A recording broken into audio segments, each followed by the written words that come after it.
Well, Danny, great to see you, buddy. Always a pleasure, my friend. What a journey we've both been on, eh? Yeah, it's been a long run, a long ride, a lot of experience over the last 25 years that we've known each other. Yeah, wow. I remember when you first came to me, you were in a lot of pain and a lot of trouble, but we worked through it, didn't we? Yeah, and that was a long journey of lots of disappointments to get to hearing about you and getting led to the one person that I finally, I guess, trusted at that point to guide me out of this ditch I was physically in. Yeah, I know it was scary for you. It was a very serious injury. Yeah, and not many people understood.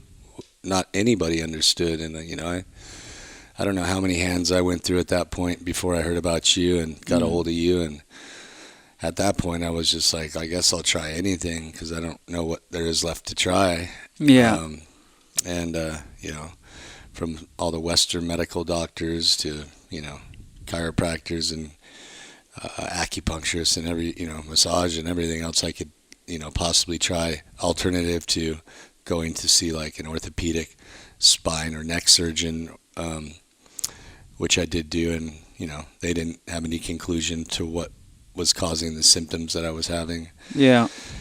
And somehow in the middle of chasing some sort of path of healing, somebody told me about a guy named Paul Chek that was had a great reputation for dealing with the needle in the haystack sort of clients that most people couldn't figure out. Yeah, I think if I remember right, it was one of the surfers I'd rehabilitated that somehow knew you or was in your social group.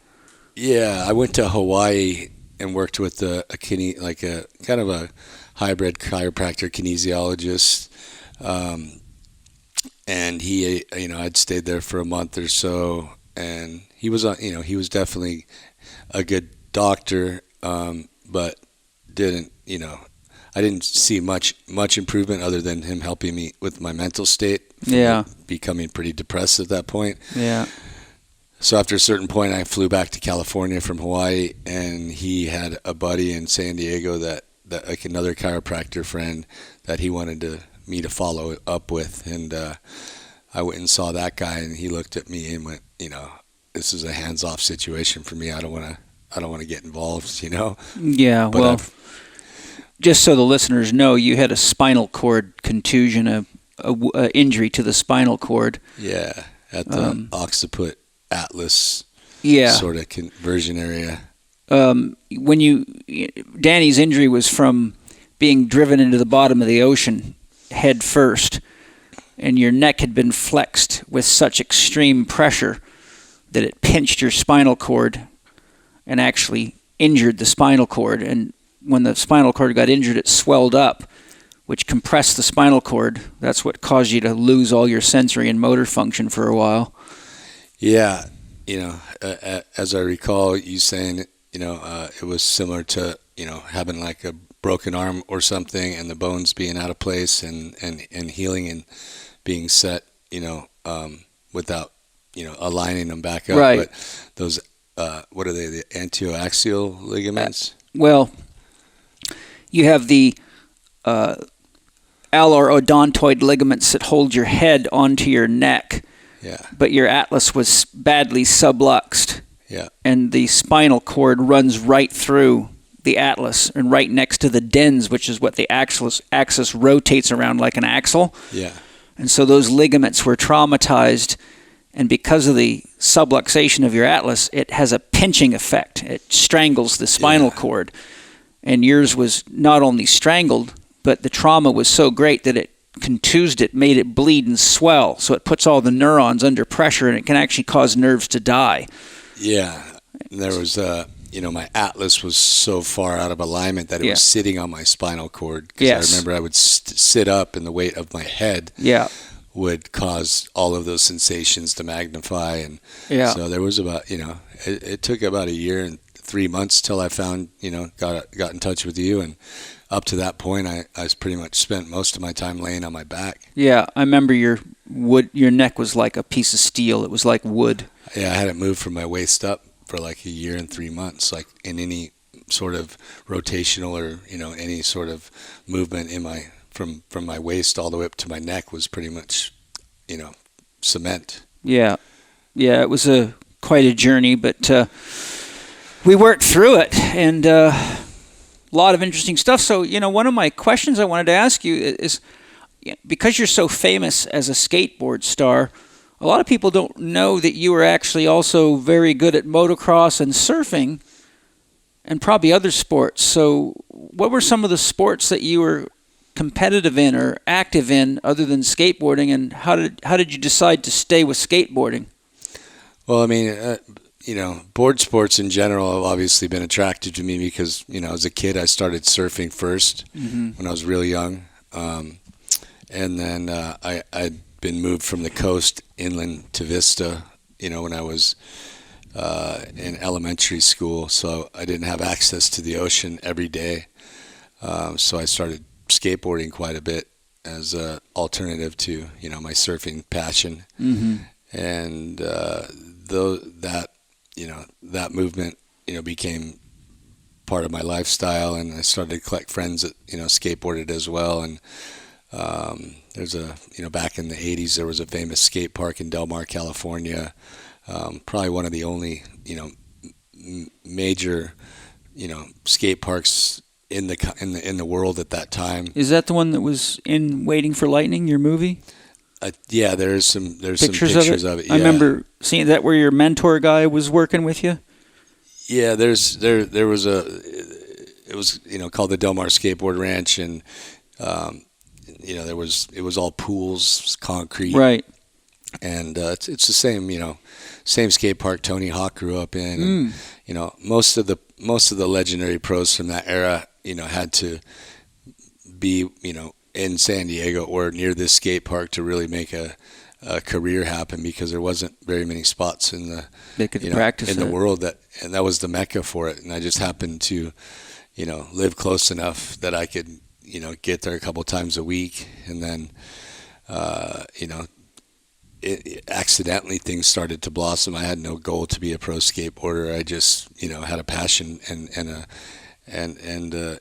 I was very intrigued by what I was seeing other guys do. So obviously wanted to push myself and test what I was capable of. So I started trying what was emulated in front of me, and little by little it just started to progress. And the next thing I knew, I was getting approached by companies to get sponsored, and all that sort of stuff started to happen at a really young age, at like 13 years old. So, yeah, and just grew from there. Yeah, so my career started at professionally at 14. That's pretty early. Yeah, so it's been a long road. It's been a long journey, and I know you've done a lot. Just for our listeners, you've set a bunch of records. Some may not know you jumped the Great Wall of China on a skateboard, which is one of my favorite pieces of video to show in some of my lectures, by the way. Oh, right. People I showed it at the Pacific College of Oriental Medicine's. I did the keynote there and showed it there, and everybody was like, "Oh my God!" Yeah, that was an interesting experience, to say the least. But yeah, I mean, the mentality behind that was, I was evolving my visions of what was possible with skateboarding, and progressing things to a point where I was building these prototype ramps essentially out in this area, out in East San Diego County, and right. Kind of out in the middle of nowhere, where it's really hard to get perspective on the magnitude because it's just dirt and hills everywhere. Right.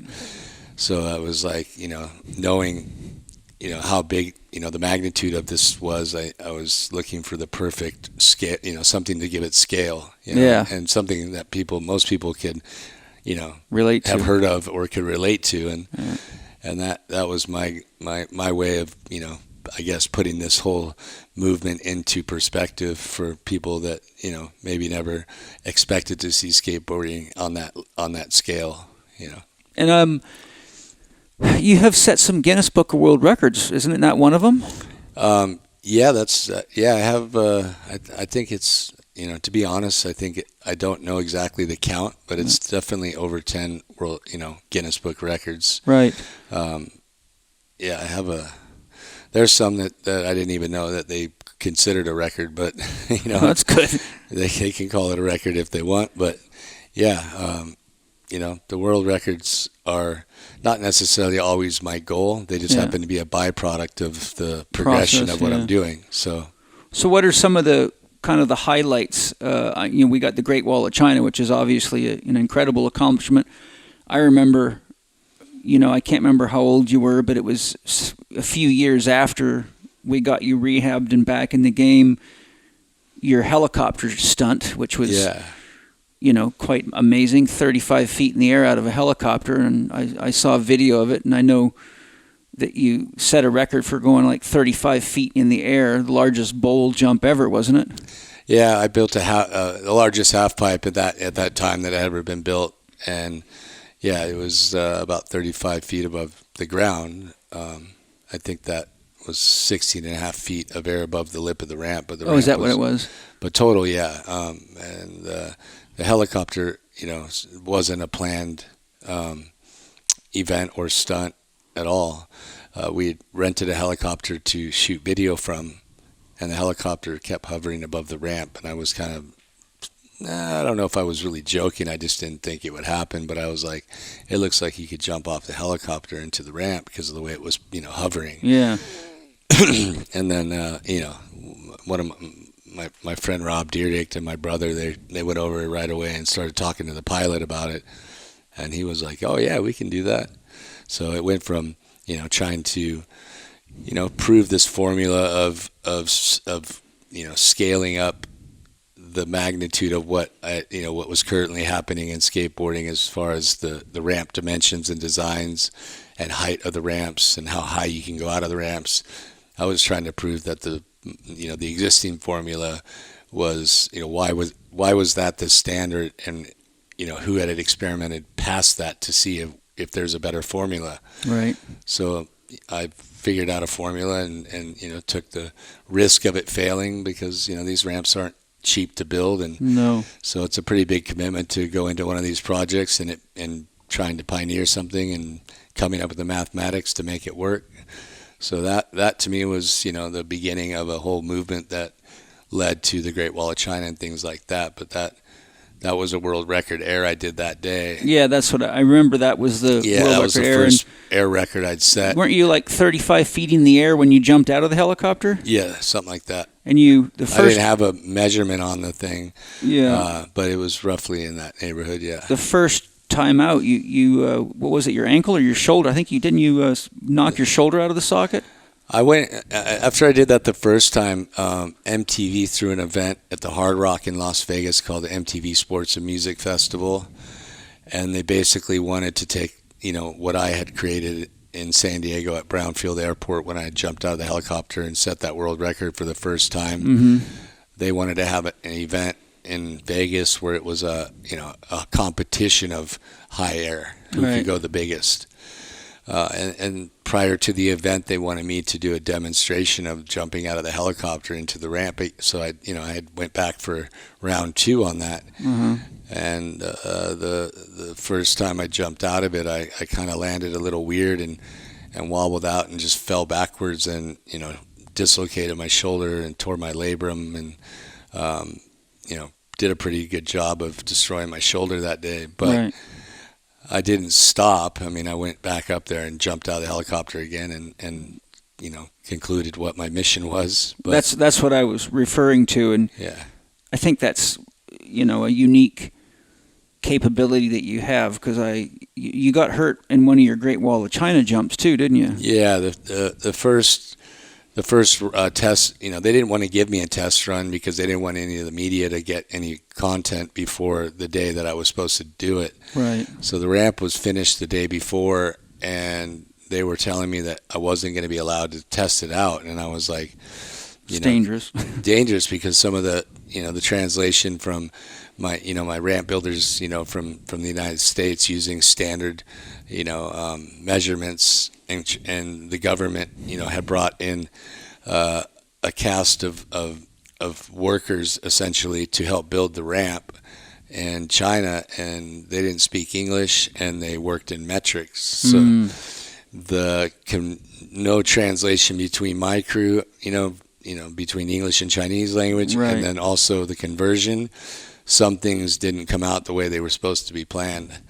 So I was still thinking I was confident I could still get it done, but I wanted to see what I was up against. So I took a test run right before it got dark and after like some of the officials had left the day before. Right.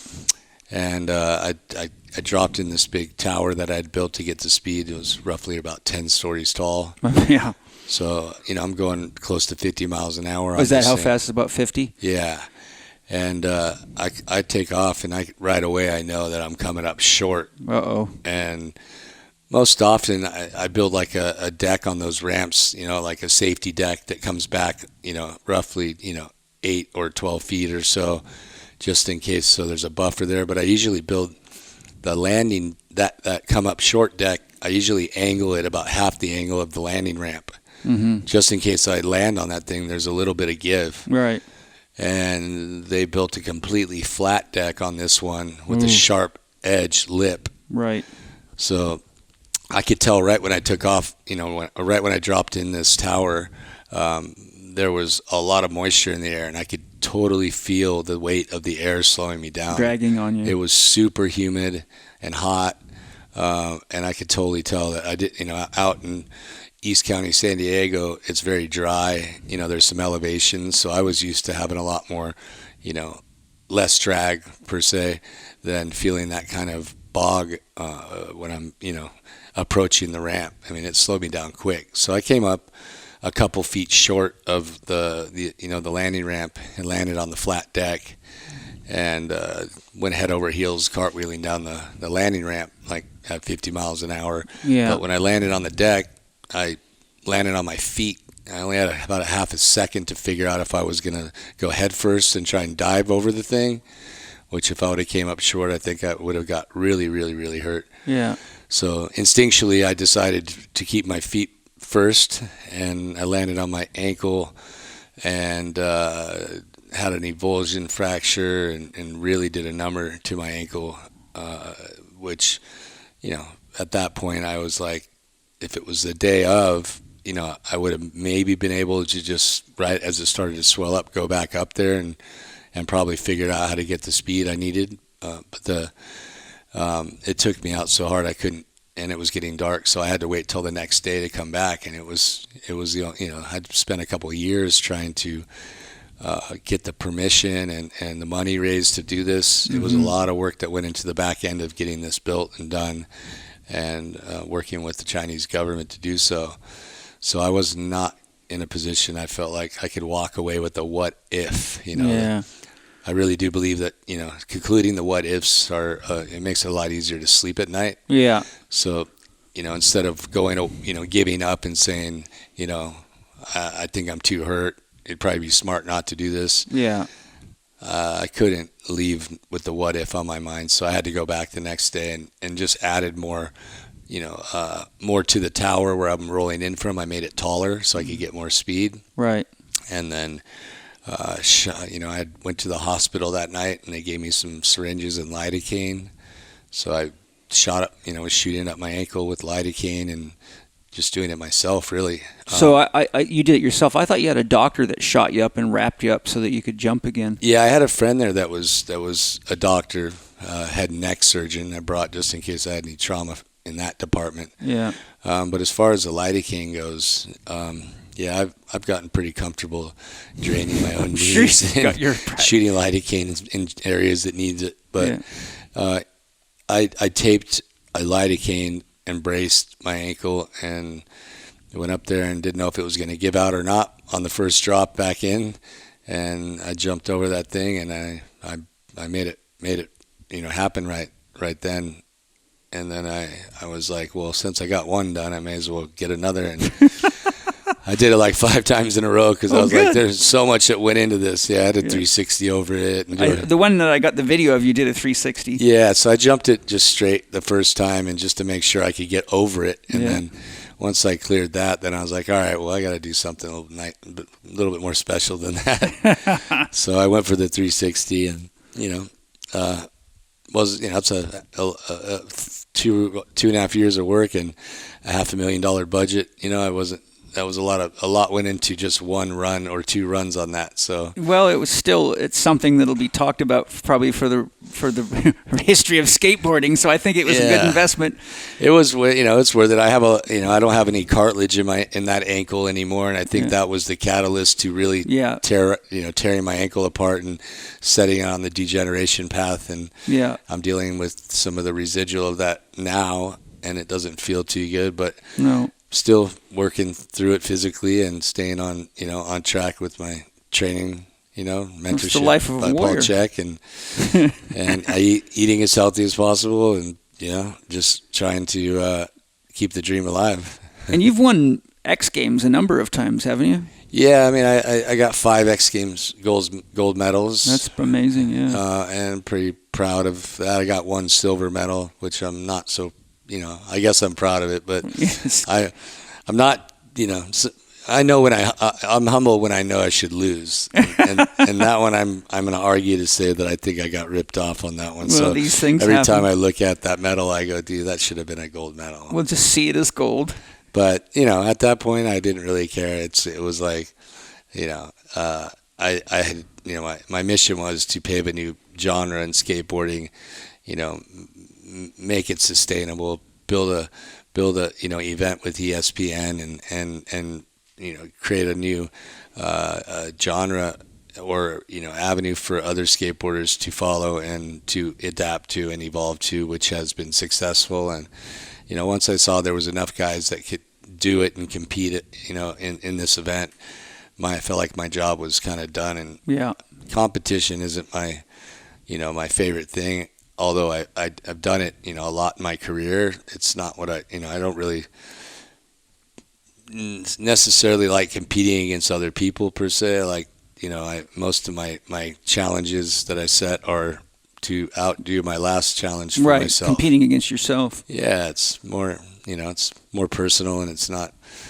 I don't know. I just think I'm not here to prove that I'm better than anybody else. Yeah, there don't have to be a loser. It's just your opportunity to grow. Yeah. And exceed, show yourself what's possible, which is, I think, I tell a lot of athletes, you're giving yourself a lot of stress because you're trying to beat someone else, but ultimately the biggest dragon you got to overcome is the one inside you. So if you just know that those people are there to inspire you to reach your potential, but you focus on doing your best for you, it takes a lot of the pressure out of the situation.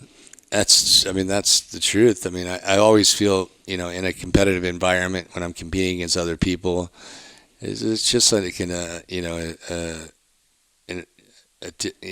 energy that I'm feeling is off a bit. Like, it doesn't feel like the integrity of what I'm doing is right. It's like, it becomes more competitive and less artistic, doesn't it? Yeah. And what is this about? Ego, it's, I have a brain that battles itself in challenge all the time. Yeah. And, it's my ego against my ego, but it's my ego against other people. I don't really thrive on that. It makes me feel really uncomfortable, Yeah. Well, because most people wouldn't really know the depth of you like I would from working with you. But I wanted to ask you, I know that your childhood, like mine, wasn't an easy walk in the park. And I'm curious if you could share, how do you feel the challenging experiences of your childhood contributed to your ability to be as tenacious and committed as you are? And when I look out and see a lot of the kids that are into skateboarding, I intuitively sense a lot of these kids are also finding freedom and medicine in skateboarding from challenging households. So to summarize that, how do you feel that your childhood maybe created an environment that might have given you certain gifts or abilities that you may not have had without that? And do you feel skateboarding is medicinal for children who are also in challenging home environments? I absolutely think skateboarding is medicinal for for kids growing up in dysfunctional environments, for sure. And and not to say that every dysfunctional environment also has some piece of poverty included, but it kind of seems a little bit common that most dysfunctional upbringings are associated with poverty as well. But skateboarding is a very inexpensive way to be artistic, creative, and athletic. I think it's one of the few sports that has really been created inside the urban environment, and there's tons of things that were built for not that have been built that were not built for skateboarding that have become platforms for skateboarding. So it's got a really organic sort of evolution of how this whole movement of skateboarding has evolved. And I think that the kids to just go outside your house with a board and most sports are if you're getting into even surfing and snowboarding are a lot more expensive than skateboarding to get involved in. But skateboarding, you can walk out your front door and go skateboarding, especially live in a city. Yeah. And it's like a skate park everywhere, but it's not an expensive, sort of sport to get set up for. And there's so much freedom in the creativity of it and self-expression. And it's not, it's you and your board really. It's not like, team sports are great and they're fun, but I do believe that, there's a lot of personality that is expressed through, any sort of art, and skateboarding is just another, paintbrush or pen or pencil or whatever it is that you're sketching a drawing of, or what, it's just it's a moving paintbrush, Yeah, it is. And who are some of the people in your career that you think were pivotal either in your physical, your emotional, or your mental development? And when you look back on your career and say, it's because I met this person that I have been able to accomplish this or have this mindset, or, have there been individuals, athletes, or people that have somehow given you a piece of the puzzle that you think was essential when you look back on it? Yeah, I mean, growing up at Del Mar Skate Park, I was a real little kid, and it was a very tight, sort of community there, and it was, very localized, I'll say, and it took a lot to earn respect there. So there, there's a lot of guys that I had to look, that were a lot taller and bigger than me that kind of weren't so nice to me all the time. My only way to to respect with the older guys was to do what they were doing or do it better. And that's there's a handful of guys I grew up at the Del Mar Skate Park that really pushed me and motivated me and kind of got me a little bit angry in some ways, as far as like, I mean, growing up in the household I was growing up, I didn't get a lot of peace, and it was hard to find a lot of, I guess, comfort or love all the time, and then you go out into an environment where you're trying to find that sort of individual space and being creative, and then you got somebody giving you a little bit of a hard time. It started to empower me to want to succeed, or go beyond what these people that were challenging me with were at. So, I can think of a handful of guys, but, Tony Hawk is one of them for sure. When I was a kid and started skating at Del Mar, he was already on his way to being a pro skateboarder. I was just learning, and he didn't even acknowledge me when I was a kid. So it's ironic that one day, I became, when I first turned pro, one of his biggest rivals. That's great. And at 14 years old, I didn't expect that to happen, because when I was 11 or 12, I wasn't even on his radar. Yeah. I mean, I don't think he viewed me at Del Mar Skate Park as any threat, in his future.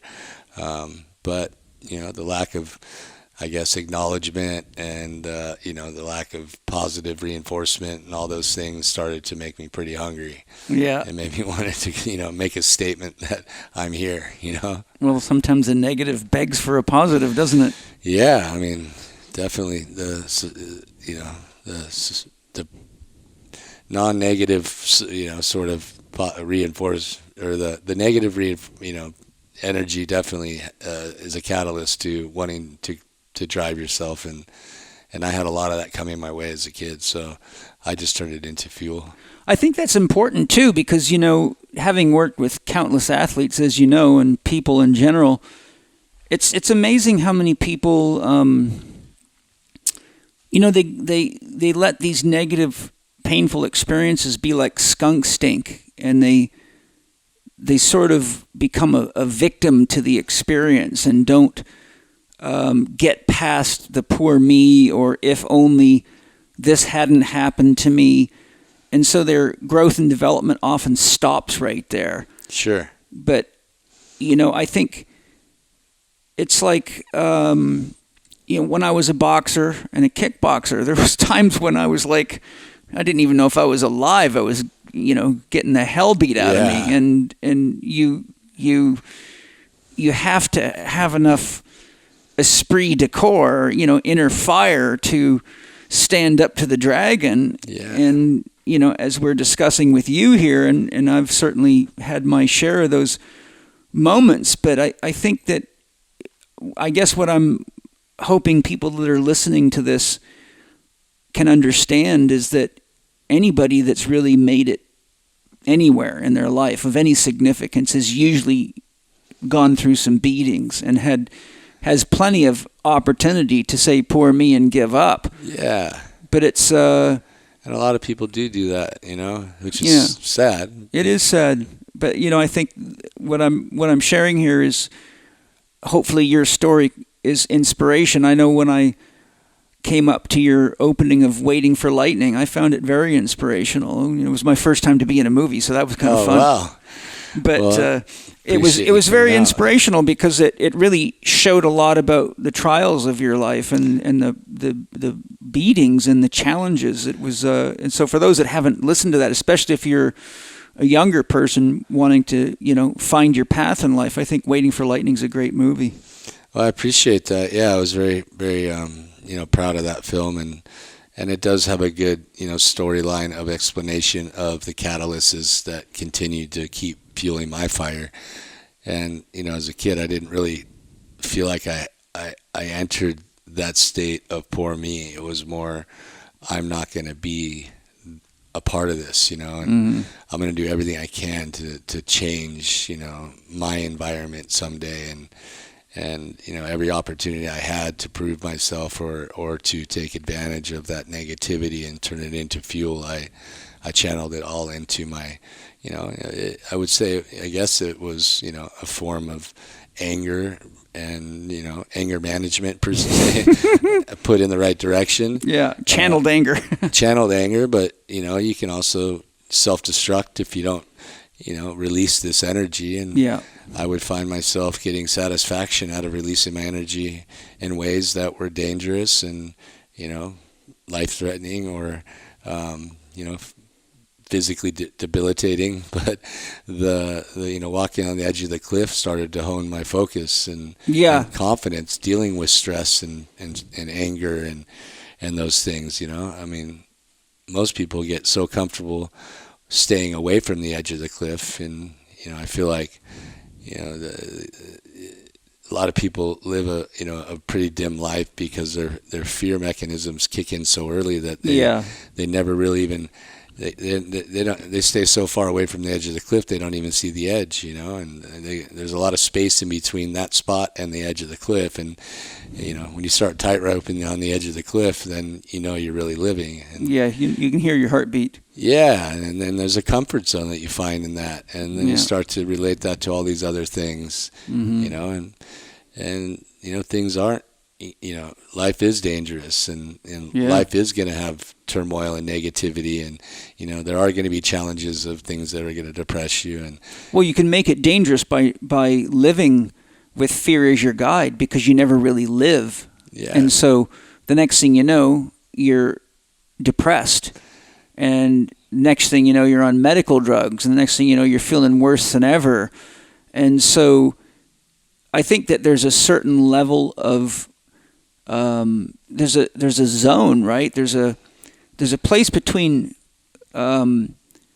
a willingness to grow and just stupidity, right? Yeah. You know what it's like when you're in a car and someone's driving way above their skills. Yeah. It's a very different experience than when someone's pushing the edge of their skills and they're skillful. Yeah. You know, you feel safe when that person's sliding and you're, one fraction from flying off into the ditch or whatever, but you know that they're focused versus somebody who's just being like a teenager who's smoking too much pot and drinking too much alcohol and trying to, show off how cool they are in mom and dad's Corvette.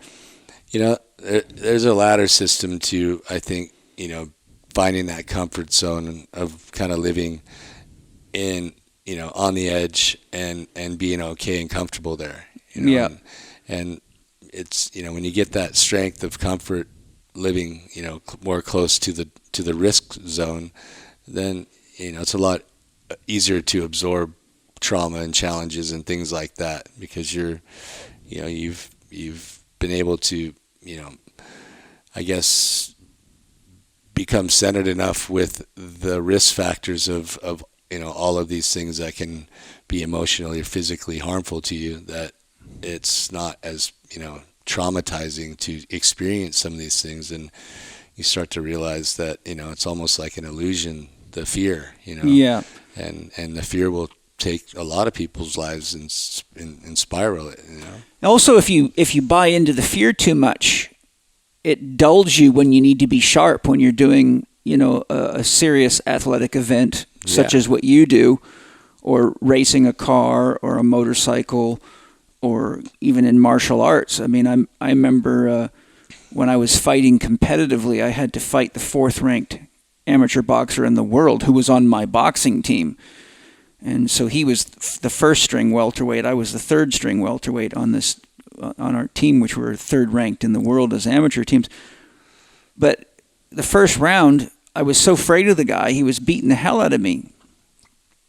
And my cornerman said, "Paul, you can take this guy out. You just are afraid of him, but you're not fighting him. You're running from him. Go fight him." And so the 2nd round, I got a little braver, and I hit him with some good shots. And then the 3rd round, my cornerman said, "Paul, you probably aren't going to make it through the 3rd round if you don't go take this guy out." And the 3rd round, I just decided I've made it 2 rounds with this guy, and he hasn't knocked me out, so now is my chance. I better go do something about it. And I had a hell of a good 3rd round. I actually outpointed him in the 3rd round, according to the referee's scores. And then I remember kicking myself, going, why did I let myself get so afraid? Because if I would have just fought the first 2 rounds like I fought the 3rd round, I would have beaten this guy. Yeah. And so, there's many experiences like that where my own experiences where I look back on it and say, okay, I learned that fear can be useful to motivate you. Fear can be useful to make sure you dot your I's and cross your T's, and your equipment's working, and you got your shit together. Fear's a healthy emotion if it's used correctly. Yeah. But if fear takes you over, then it stops you from accessing the genie inside of you that can guide you beyond the point of which your conscious mind can guide you. Yeah. Have you, Carl Jung says no man is fully alive until he has the power to destroy himself. And man, you have skirted the edge of self-destruction a lot of times. Yeah. So, your body is a sort of a map of what's possible surgically. How many surgeries have you had now? I think it's to the correct number is 24. 24 orthopedic surgeries. Yeah, that's a lot, and I've been around for lots of them. I actually introduced you to the doctor that's done a lot of those surgeries. Yeah, Dr. Bill Previte, he's done, I think, about 20 of them. Yeah, and I'm grateful that you took me up on that offer to meet with him, because he, as you know, is a master surgeon. So for those of you broken boys out there or girls, if you need a really skillful orthopedic surgeon, Bill Previte, D.O. in San Diego, California, is the place to go. But where I'm really heading with this is, I've known you for 25 years, and I know you live intensely and fully with everything that you do, whether it be loving the women in your life or playing with your kids or making music or medicine ceremonies and talking to God or whatever it is. But, one of the things that I know is challenging, because I've worked with lots of athletes that have this challenge, is how do you manage the pace of a world that moves so much slower than Danny Way vibrates at? How do you make that transition so that you don't find yourself driving too fast all the time and pushing everybody and everything around you to the point that it actually could lead to challenges in relationships and in life itself? I mean, that's a good question, because that is a very it's an art to be able to control that, because you want to surround yourself with people that are similar to you, so you feel normal. Yeah. That must be hard for you. You don't want people to tell you to slow down when you're driving fast. No, it's like, shut up. Yeah. So I don't know. I think organic, naturally, I think I attract or, connect with people that have similar wiring or have similar, life experiences, or, have, mastered or, gotten really good with, finding that space of, uncertainty, being comfortable with uncertainty, and living living a life of risk, and knowing that, we are living, but it is risky, and, we don't know what's going to happen tomorrow because of it. Yeah. But, if I surround myself with too many people that are telling me you're crazy for what you're doing, and I start listening to that, it might detune me a little bit. So, I guess, I attract people in my life that are motivators in a lot of ways, and I can tell that energy in those people and the people that have that wisdom, who they are, and it seems like we, kind of navigate towards each other. But, for the most part, in other relationships, outside of my athleticism, personal relationships, relationships with my family, girlfriends, wife, whatever, can be challenging at times, because not everybody's wired like, me or us, and extremist in most of what we do. Mm-hmm. It is kind of hard sometimes being an average, wired person, or fitting in with that kind of energy, because I'm not wired that way, and and I have to be conscious of who I surround myself with and how I act because of it, because some people just don't relate. It can scare people too. Because they always see you through their frame of reference, and they don't, because they've never experienced what's possible within themselves. You're always going to be limited by their perception of what's possible. Yeah, and their perception of crazy to me is, it's taken many years of climbing a ladder to get to where I'm at, and I'm confident in what I do. Yeah, it's not crazy at all to me. It's calculated. Yeah. So it's skill. It's skill, and there is a combination of fear intertwined with that level of skill, because it is dangerous if you make mistakes, and but it is a confidence building progression, and it takes it's taken me years to get from the bottom of the staircase to where I'm at now. And, if you didn't see all the steps in between, and you just saw where I'm at today and what I'm doing, it does look crazy. It does, yeah. So, I try and explain that to people sometimes. It's like, it's taking, 30 years of professional skateboarding to get to this level of where I'm finally seeing the possibilities that I dreamed of when I was a little kid. Yeah. And I didn't just go from the first step to the top of the ladder in one jump. And that's a problem that a lot of young people have. Yeah. They don't realize that the hero's journey is real, and you don't just become a hero overnight. And oftentimes when that happens, be it a rock star or whatever, they burn out. They're one-hit wonders, or you never see them again, or they don't have the they don't develop the work hardening it takes to sustain a high level of performance. And I think, there's so much instant gratification in our culture today that I think it's important for people to hear from guys like you that it has been a 30-year journey, and there has been a lot of blood, sweat, and tears involved in it, and that young people should realize that each day is a step towards becoming the master or the champion or the world record holder, and that you have to be that person every day, not just the day you get there. It's not like a magical gift you just get, out of the air, and all of a sudden you're, doing all this, this extraordinary stuff. It is a life. For me, it's a life. I've committed my life to this path. Yeah. I didn't plan to. It evolved, organically and on its own. But as it started to mature, I started to realize, wow, I'm starting to learn something from this, and I'm also getting, an opportunity in life that I'm not used to and didn't have as a kid. So I started to really appreciate, the results of what I was, pushing myself through, and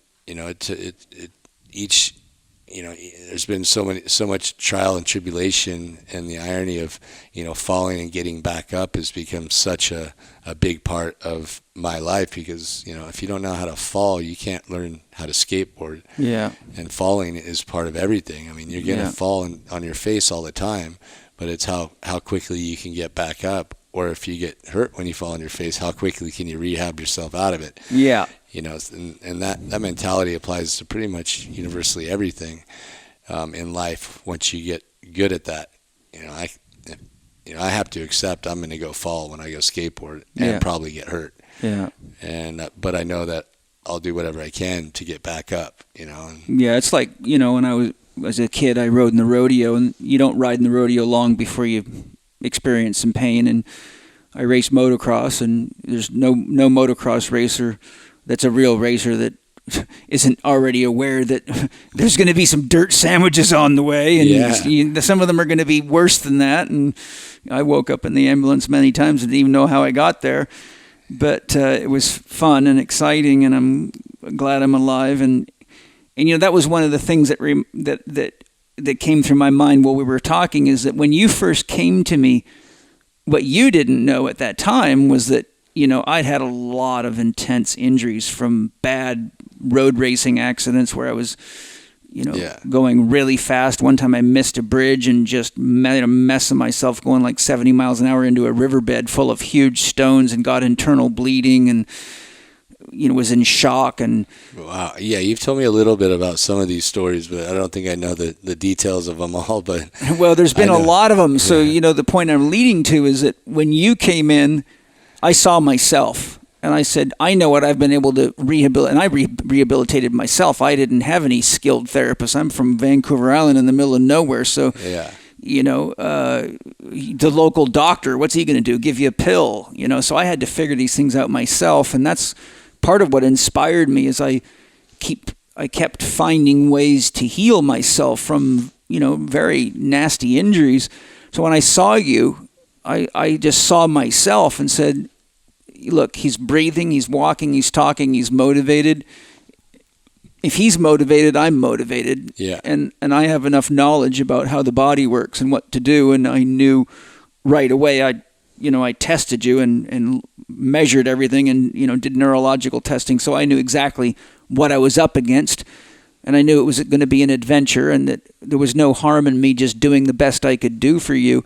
But the point I'm making is, because I had been through my own trail of tears, I wasn't pushed back. Like you said, most doctors just told you your career was over. But I looked at you and remember what happened. You told me you got mad at me. You started laughing and thought it was, you're like, oh, everything's going to be okay. Ha ha. I've seen this before. Yeah. And I thought you were crazy at first, to be honest. Yeah. Because, like I said, some of the other doctors I had seen would not touch me. Yeah. They were afraid to touch me. They didn't want to manipulate my neck or move me in any weird way. They were just like, just stay in bed. And this, I remember, I waited for a few months to see like one of the best orthopedic spine doctors in San Diego, or in the country supposedly. And I finally get the appointment. It's been a few months of waiting to see him, and I go, and he looks at me for like 5 minutes and is like, well, there's obviously some, bruising of your spinal cord going on. I can see there's inflammation on the MRI. This could take, 6 months, or this could take 5 years, or it could never go away. Yeah. And that's all he had to tell me. It's like 3 months, 5 minutes, and that was his story to me. And then I laughed at you. And then he sent me out the door. Yeah, this was like earlier on, and in the early stages of it, I saw this guy, and then by the time I got to you, I was just like, everybody had their own story of what they thought was going on and what they could or couldn't do, and then you came in and started laughing, and there was something sincere about your laugh and your confidence that I trusted, so I at that point I didn't really have much to lose, I felt like, but to listen, and somehow I trusted your energy and followed the orders, and went from having some paralysis in my hands and numbness and all throughout my whole body to competitively coming back in the next 3 or 4 months, and 4 months, and then won my first contest back.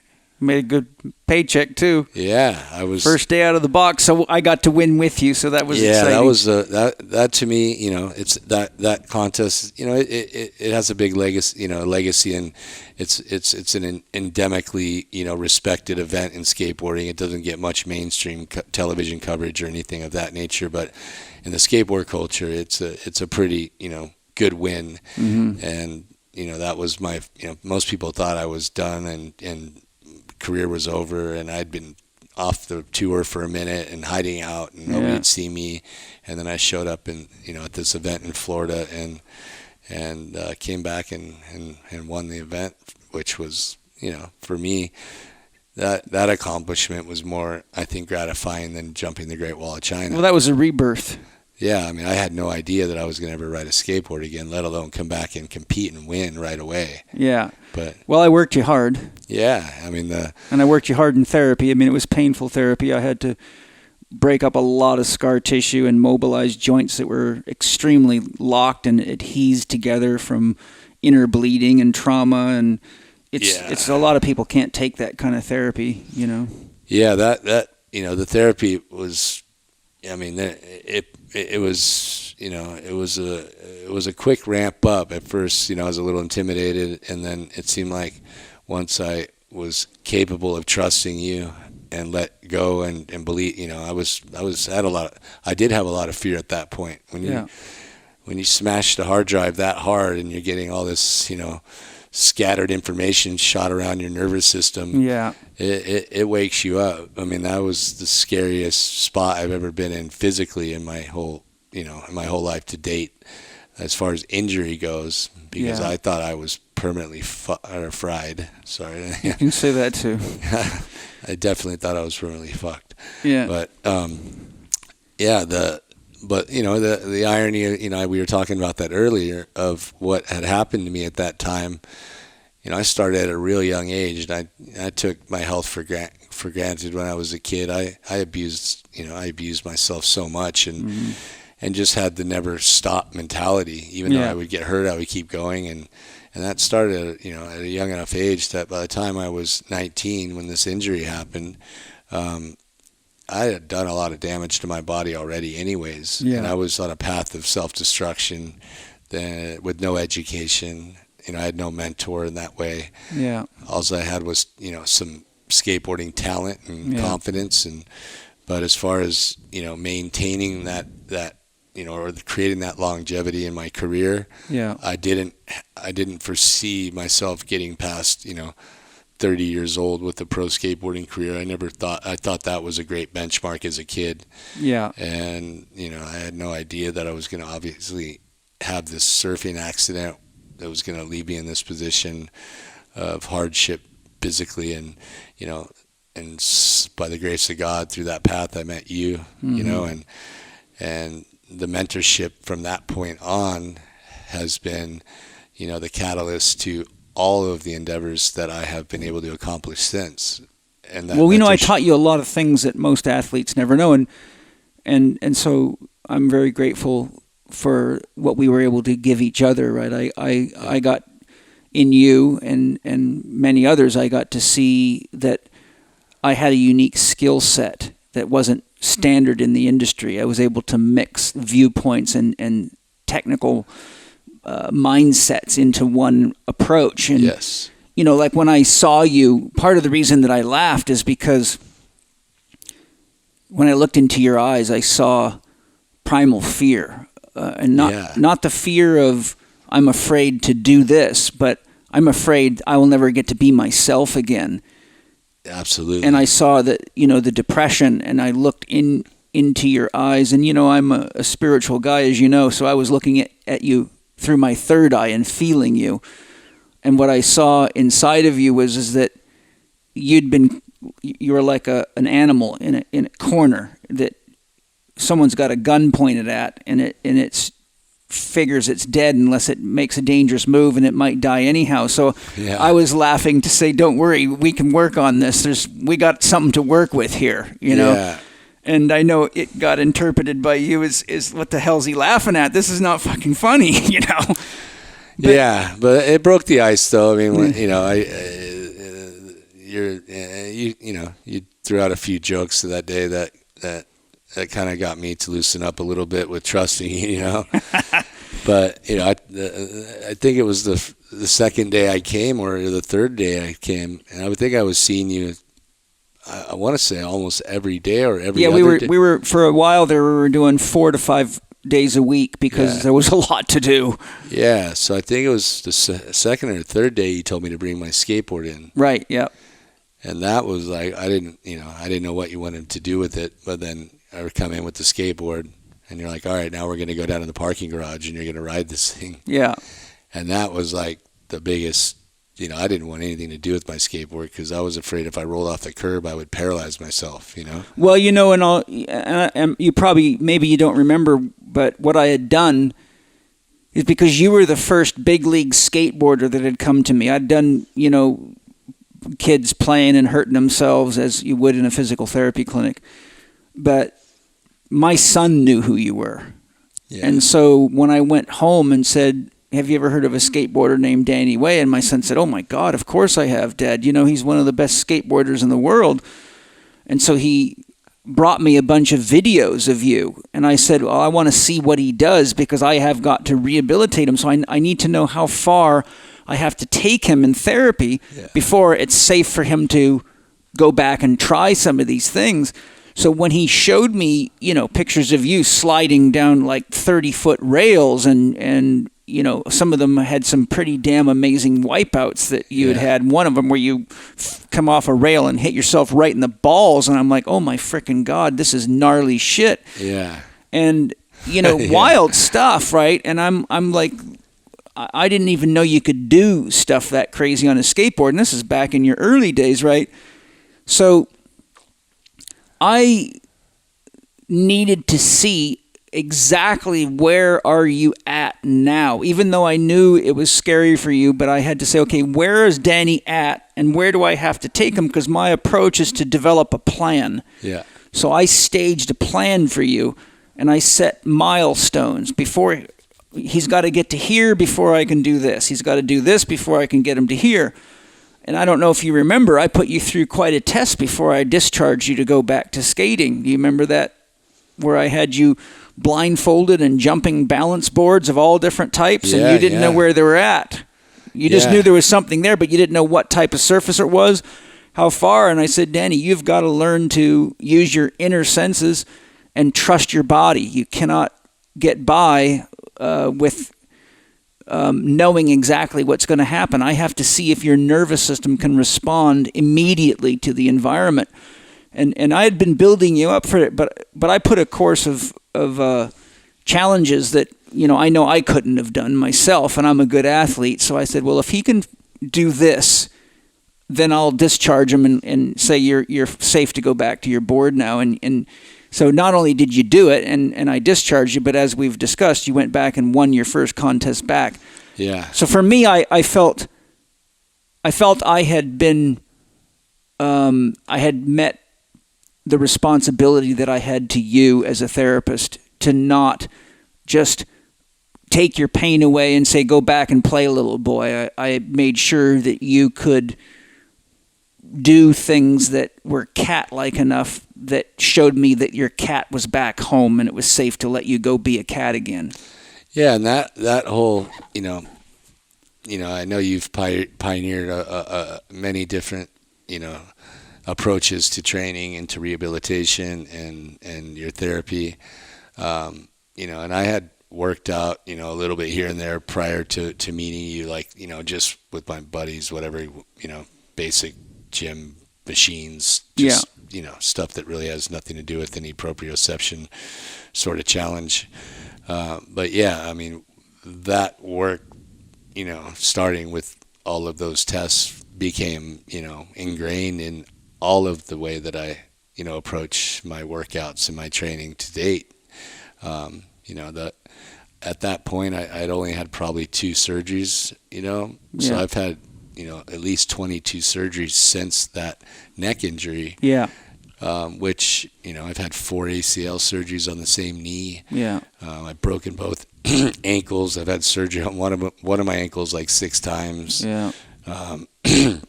Both the shoulders have been reconstructed, but mainly the knees and ankles stuff, a lot of that proprioception, stability, awareness, cat-like behavior, being agile like that, has become, for me, it's become the cornerstone of my ability to, to snap back or to maintain physical longevity. But it's not traditional work that you're teaching, or that you mentored me with that got me to this place that I'm at today. And not many people can train with me because they don't understand a lot of what I do. And they're not easy exercises. They take a little while to get them down. Yeah. And that brings up a point.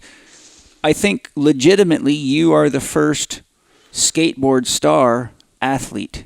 You're the first guy that I know that actually uses conditioning as you were the first guy on the scene that actually used conditioning as essential to his preparation to succeed and accomplish and climb the ladder of success. And you started because of that injury. I mean, I wonder how it would be if you had not made that journey into my office. I wonder too. I mean, sometimes, and I have a lot of, residual, stuff, tension in my neck, and I have some, if I take a hard hit, it'll sometimes set off some of the neurological symptoms I had from that injury. It's never going to be a perfect neck again. No. But, if I wouldn't, I've thought about this so many times over the years, like if I wouldn't have had that neck injury, would I have been able to continue, and would I have been able to rehabilitate myself from these 24 surgeries? Yeah.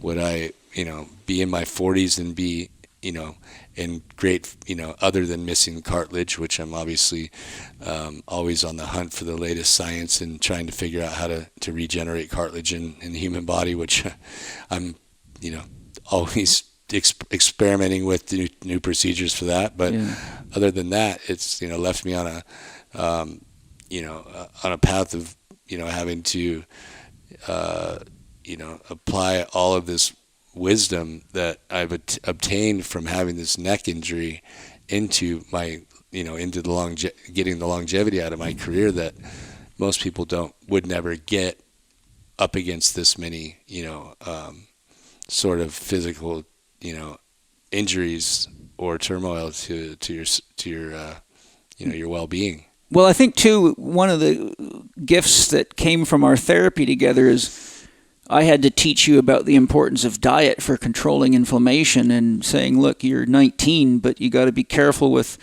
19-year-old partying and eat well. And, I did tests on you and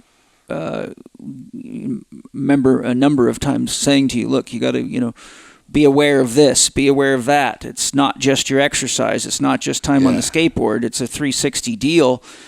And, I remember I don't remember the name of the competition, but you will. But you were asked to enter one of those kind of famous, where they get the top athletes from all the different sports on television, and they go through like a decathlon type situation, and you won it. And that was right after an ACL surgery. Then I remember working with you out of that rehab as well. Yeah. And I think it was 4 months after I had, it was a cadaver graft. Yeah. So I hadn't even sprinted yet, and they had all kinds of, it was like an extreme challenge of all these different, sort of, different events or challenges. Like they still have today in television, I mean, there was $100,000 for first place on this event. So I'm going against athletes from all different, backgrounds. Football, track and field, track and field, watermen, whatever. There was, mountain climb, whatever. There's just they just brought a soup bowl of different kinds of athletes together. Yeah. And that's kind of officially where I met Laird Hamilton, because he was the host of the event. Right. He was injured at the time, and then he and I started talking because right out the gates I started winning most of the events. Yeah. And this is this is the first time I really tested my knee from the ACL surgery. Yeah. But then he started questioning me, like, who are you training with? What's the deal here? I wouldn't expect somebody from a skateboard community to be so athletic. Yeah. And I've always been athletic since I was a kid, and it's kind of, I'm wired to be athletic. I used to, back in the early days I worked with you, I kind of kept it on the DL because in skateboarding culture back then, it wasn't so cool to be a jock. Well, I remember I after I rehabbed you a couple of times, I said, Danny, we really ought to get our heads together and put together some videos for the skateboard community on how to condition. And you said, no, don't do that. I don't want my competition knowing how we're doing all this stuff. Yeah, so I sat on it, right? Yeah, that's true. But it's funny now. I mean, skateboarding is now an Olympic sport. It'll be in Tokyo in 2020. Yeah. Surfing as well. But there's several skateboarders, top skateboarders, young street skaters that I've mentored, a bit over the years. But when anyone gets hurt, they call me. Yeah. They call me for advice on pretty much every, most of the guys, younger gen guys that I know in the industry call me when they need help. Yeah. Obviously you have the experience. Well, yeah, and I have great resources, but a lot of guys have now become, athletic and train and get it. Like they see the longevity I have, and the writing's on the wall. It's like I preach. I used to kind of keep it on the DL, and that was just my own secret weapon to keep things going. But if it's guys that are on, that I sponsor, because I have my own skateboard brand, and some of the guys that skate for me, I want these guys to have longevity as well, and there's a handful of top guys now that train and are committed to a program, and there's several different places that these guys train at, and I know it's all derivatives of or disciples of what you pioneered back in the the 80s. Yeah, there was a time there. I think at one point I'd worked with almost every skater that was sponsored by DC Shoe for various challenges or trying to prepare them so they didn't have challenges. I remember I worked with Rob Deerdick, and I worked with Tass Pappas and his brother. I worked with quite a number. I don't remember them all. I'm not a guy that glorifies athletes, but Bruce Irons. Yeah, I had my hands on a lot of the young guys that really made a mark in the industry. Yeah, and these, but there's even the generation past that, these guys started looking at what I was pulling off, and some of these guys are similar age bracket, like Rob and I are the same age, and so these guys started to go, wait, what is he doing? I'm starting to feel old, and he's still going. So they started looking at my program and starting to follow. But, it's the younger kids now that are getting it. The skateboarding is an Olympic sport, and athleticism is a big part of skateboarding. It is very creative, but it's also very athletically challenging. And there is a lot of risk for injuries. And the only way to, prevent injury, if possible, is to be in good shape and to be agile and strong and witty. And you know, if you're in good shape going into getting hurt, usually rehabilitate yourself a lot quicker as well. Absolutely. And you know, the thing is skateboarding now has reached such a high level with the reality of impact that if your tendons and your cartilage and your bones and your muscles are not in good physical condition, I don't just mean physical fitness, I mean, you know, an example that I give to make the point I'm going to make is, you know, I say you can't make chicken salad out of chicken shit. In other words, you can, if you're an athlete and you're doing the right kind of training, but you're eating garbage, you're still half-baked because you can't make healthy, strong discs and ligaments and tendons out of low-quality food, and you know that as well as anybody alive. And one of the things I used to do, I still do for my students to make this point to them, I would say, you go buy a standard farm-raised chicken just out of a store like Safeway or Albertsons or wherever you would get your typical chicken, and go buy an organic free-range chicken. Cook them both in the oven at exactly the same time. Same oven, same chicken, side by side, one conventional, and then cut the leg-thigh combo off and take that leg and thigh in your hand, the leg in one hand, the thigh in the other, and try to snap the knee joint. Well, if you do that to a commercially raised chicken, it'll practically fall apart without any effort whatsoever. And if you do that with a free-range organic chicken, you will have to wrestle and twist to snap those ligaments. They will be so hard that even a strong person will have to struggle to break those things. And a lot of my students, you know, tried that experiment and it blew their mind. And I've got a book in my library. It's called The Living Soil and the Holly Experiment, produced by Lady Eve Balfour, who was one of the original pioneers of the organic food movement. This book's written in 1947 or 46.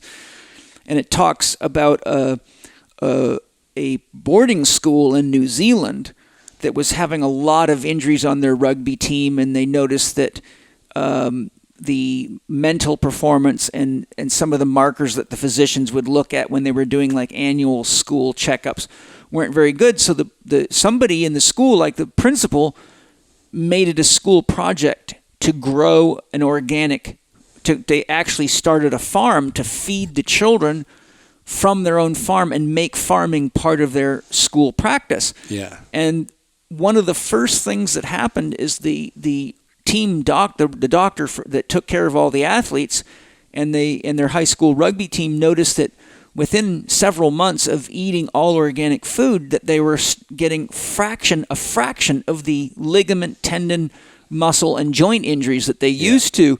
And so when I read that years and years ago, I mean, I read that, you know, long time ago, probably before I'd even met you, and I immediately became aware that, okay, I'm going to pay attention to the integrity of the ligaments in commercially raised food or animals. Yeah. And there's ways I can test that, such as just pulling on them and seeing how much force they can take. And it's there's no question in my mind, if your diet wasn't as good as yours was, your joints would have been destroyed a long time ago, because the tissue would just not have the integrity to take the kind of beating. So it's I think part of the message that we're sharing here is that it really isn't just about having a strong mind. It really isn't just about spending the time in the gym or pushing yourself. It's 360. It's you have to have the food. And so there's a lot of other interesting questions I'd like to ask you.